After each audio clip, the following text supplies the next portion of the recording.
Good morning, this is Leah from Handwoven by Leah, and today I'm going to talk to you about quilting and binding. It's early in the morning, so you're not going to see me because I'm a mess right now. But anyway, so what I do for quilting, I'm not good at doing long arm, so I stitch in the ditch around the 4-inch squares. So no matter which pattern you did, you end up cutting out 4-inch squares and then putting them together. So that's what I do for quilting. This is the back. When you go to bind it, what's important is you need to bind it. You're not binding the top right now. You're going to bind it on the side all the way down to the bottom. Make your mitered corner, turn, bind along the bottom, make your mitered corner again and turn, and go up to the other side, and you're going to end at the top. So the top has not been bound yet. So you're going to do all of that, the quilting and then your binding for all of your panels. And then once you get all the panels done, what you're going to do is you're going to take it to your sewing machine.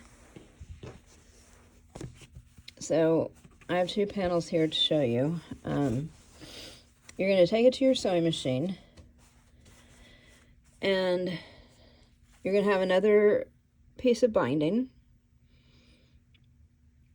What I do with this piece of binding, which I haven't done it yet because I don't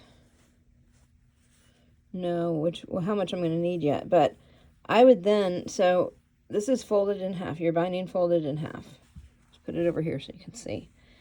So then what I would do with this piece is I would fold it here, fold it to the half mark, and press it, and then fold the bottom half up to the half mark and press it, and then fold it in half and press it. So now you have the size of binding that you need. You're going to take this to your sewing machine, and you're going to put that, you're going to put that at the top where you have it folded. I don't have it all folded, so it's hard for me to show you, but so you put that where it's folded.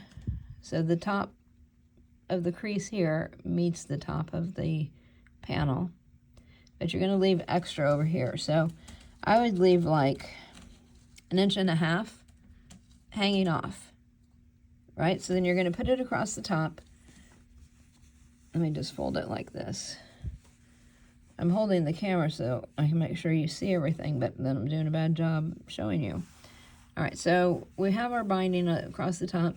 What you're going to do is you're going to 1/2 inch hang it over. You're going to start sewing at the very edge, and then you're going to sew all the way across to the next edge, and then you're going to cut off. No, you're not going to cut it off. Sorry.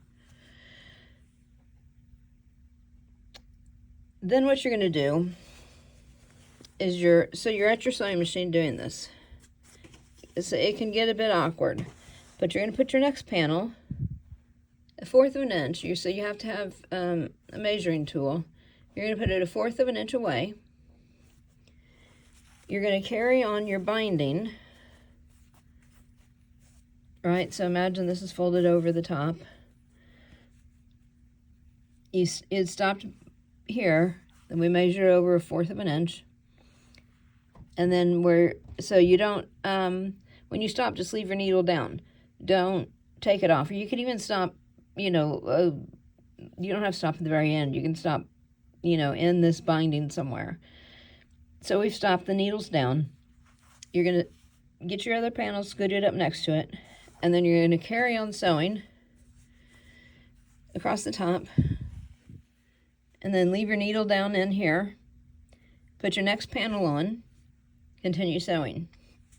When you get to the very end, you want to leave another 1.5 inch hanging over, like we did before.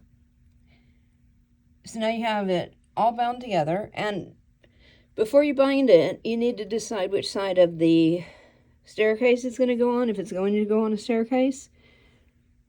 And whether you want the short end at the top or the short end at the bottom, because that's going to depend on how you put these panels together when you sew them together at the top. Get down. So then what we're going to do, once you have that all sewn together, you have this 1.5 inch hanging off, but you don't want to see a end, get down. Sorry about that, guys. You don't want to see a raw edge. So we're going to take this and we're going to turn it under, like so. Oops, like so. I can't talk and bend the camera at the same time. And then, so this is on here, we've turned it over. And then once you get it on where you need it, you're going to turn it again so that it's, where am I? Oh my gosh. So basically you turn it under and then you'll turn it again to meet the very edge of this binding. So it needs to be snug against this binding. So you may need to do 1.5 inches, you may need to do a little bit less of 1.5 inches. It's just how much you want over in the back. And believe me, you don't even see the back, so it doesn't matter, but the back will have a nice fold over on it. And then you go to the other side and you do the same thing. And then you hang it up. Once you hang it up, you're going to hang it up. I hung mine on a curtain rod, and I got the round things that slide onto the curtain rod, and then they have a clip at the bottom of the round piece. So then I would just clip the panels onto the curtain rod. I'd have at least 2 clips on either side of each panel. And I don't have anything at the bottom holding it down. It seems to stay down fine. Let me pause this and go over to where mine's hung up, and I will show you that.